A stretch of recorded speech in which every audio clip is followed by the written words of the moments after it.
أعوذ بالله من الشيطان الرجيم بسم الله الرحمن الرحيم. Assalamualaikum warahmatullahi wabarakatuh. Alhamdulillahirabbil alamin. Wassalatu wassalamu ala asyrafil anbiya'i wal mursalin wa ala alihi wa sahbihi ajmain, amma ba'd. Para sahabat channel Percikan Ilahi yang dirahmati Allah, tak ada kebahagiaan yang paling diimpikan oleh manusia selain dicintai oleh penciptanya, yaitu Allah Subhanahu wa ta'ala. Berbagai cara dan upaya kita lakukan supaya bisa mendapatkan ridho dari Allah Subhanahu wa ta'ala, baik itu dalam ibadah, aktivitas, bahkan dalam hendak tidur pun kita selalu ingin mencari ridho Allah Subhanahu wa ta'ala. Hal tersebut kita lakukan semata-mata untuk mendapatkan perhatian dari Sang Khalik, karena keutamaan ketika kita dicintai Allah, insya Allah kita akan mendapat kenikmatan di dunia, terlebih lagi kenikmatan di akhirat.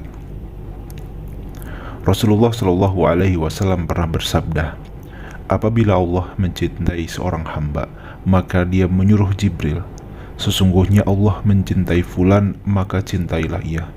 Maka Jibril pun mencintainya. Lalu Jibril menyeru penduduk langit, sesungguhnya Allah mencintai si fulan, maka cintailah ia. Maka penduduk langit pun mencintainya. Setelah itu kecintaannya diteruskan kepada penduduk di bumi. Hadis riwayat Bukhari. Sahabat beriman yang dirahmati Allah, lalu apa ciri-cirinya kalau kita disayang Allah? Yang pertama adalah dibukanya pintu amal soleh sebelum kematian.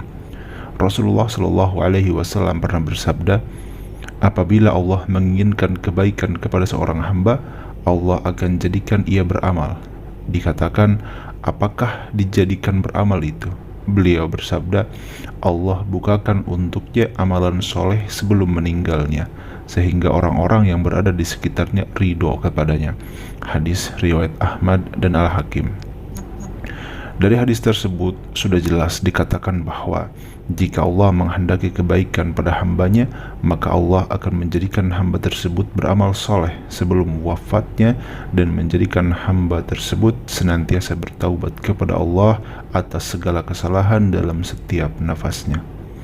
Sehingga ketika hamba yang dikehendaki Allah tersebut meninggal dunia, maka ia meninggal dalam keadaan husnul khotimah dan diampuni segala dosa-dosanya yang dikerjakan semasa hidupnya di dunia. Sungguh sangat beruntung seorang hamba yang dicintai Allah tersebut. Lalu yang kedua, dipercepat sanksinya di dunia. Rasulullah Shallallahu Alaihi Wasallam pernah bersabda, apabila Allah menginginkan kebaikan kepada hambanya, Allah akan segerakan sanksi untuknya di dunia. Dan apabila Allah menginginkan keburukan kepada hambanya, Allah akan membiarkan dosanya di dunia sampai Allah membalasnya di hari kiamat. Meski salah satu tanda seseorang yang dicintai Allah adalah dipercepat sanksinya di dunia, akan tetapi kita tidak dianjurkan untuk meminta kepada Allah agar dipercepat sanksi kita di dunia, karena belum tentu kita akan sanggup untuk menghadapinya. Ada kisah menarik yang mungkin bisa menjadi pelajaran untuk kita semua. Dikisahkan dari Anas radhiyallahu anhu, Rasulullah Shallallahu Alaihi Wasallam pernah menjenguk seorang laki-laki Muslim yang sedang sakit parah, sampai kurus dan lemah seperti seekor burung kecil. Kemudian Rasulullah bertanya kepadanya, apakah kamu pernah berdoa ataupun memohon sesuatu kepada Allah? Sahabat tersebut menjawab, ya, saya pernah berdoa, ya Allah, ya Tuhanku, apa yang akan engkau siksakan kepadaku di akhirat kelak, maka segerakanlah siksa tersebut di dunia. Mendengar pengakuan itu, Rasulullah pun bersabda, subhanallah, mengapa kamu berdoa seperti itu? Tentu kamu tidak akan tahan. Mengapa kamu tidak berdoa, ya Allah, berilah kami kebaikan di dunia dan kebaikan di akhirat, serta peliharalah kami dari siksa neraka. Lalu Rasulullah Shallallahu Alaihi Wasallam berdoa kepada Allah untuk sahabat tersebut, dan akhirnya Allah pun menyembuhkannya. Hadis riwayat Muslim. Yang ketiga, difakihkan dalam urusan agama.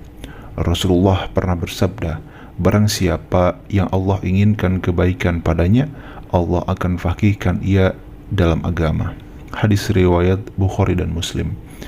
Yang dimaksud difakihkan adalah pemahaman yang Allah Subhanahu wa taala berikan kepada seorang hamba, sehingga ia mendapat pemahaman yang lurus terhadap Al-Quran dan hadis, di mana kefakihan ini bersumber dari kebeningan hati dan dari akidah yang sahih. Karena saat hati dipenuhi dengan hawa nafsu, maka orang tersebut tidak akan dapat memahami Al-Quran dan hadis dengan benar. Lalu yang keempat, diberikan ujian atau cobaan. Rasulullah Shallallahu Alaihi Wasallam pernah bersabda, barang siapa yang Allah inginkan kebaikan, Allah akan memberinya musibah. Hadis riwayat Bukhari dan Ahmad. Sahabat beriman yang dirahmati Allah, musibah tidak selalu berkaitan dengan azab yang ditimpakan kepada kita. Akan tetapi musibah sebetulnya adalah ujian bagi seorang hamba untuk menguji tingkat ketakwaan kita kepada Allah Subhanahu wa taala. Rasulullah Shallallahu Alaihi Wasallam pernah bersabda, setiap cobaan yang dihadapi umatnya itu untuk menggugurkan dosa dan mengangkat derajatnya. Begitu juga dalam Al-Quran surat At-Taghabun ayat 11. Allah Subhanahu wa taala berfirman, tidak ada suatu musibah pun yang menimpa seseorang kecuali dengan izin Allah. Dan barang siapa yang beriman kepada Allah, niscaya dia akan memberi petunjuk kepada hatinya, dan Allah Maha mengetahui segala sesuatu. Dalam ayat tersebut sudah jelas dikatakan bahwa semua ujian datangnya dari Allah Subhanahu wa taala, dan bagi siapapun yang berserah diri kepada Allah, maka Allah akan memberikan petunjuk kepada hati orang yang sedang diuji supaya mendapatkan kebaikan dari suatu ujian tersebut. Kemudian yang kelima, diberikan kesabaran. Dalam hal ini pun Rasulullah Shallallahu Alaihi Wasallam pernah bersabda, tidaklah seseorang diberikan dengan sesuatu yang lebih baik dan lebih luas dari kesabaran. Hadis riwayat Bukhari dan Muslim. Seperti yang kita tahu, kesabaran dalam keimanan bagaikan kepala dengan badan, yang artinya keduanya saling melengkapi. Begitu juga dengan iman seseorang. Iman tak akan hidup dalam diri kita kalau tanpa dibarengi dengan kesabaran. Dan untuk bisa menjalankan perintah Allah dan menjauhi setiap larangannya, iman dan kesabaran sangatlah diperlukan. Karena iblis dan bala tentaranya tak akan pernah diam untuk menyesatkan manusia dari jalan Allah Subhanahu wa taala. Demikian yang bisa saya sampaikan, semoga bermanfaat bagi kita semua. Wassalamualaikum warahmatullahi wabarakatuh.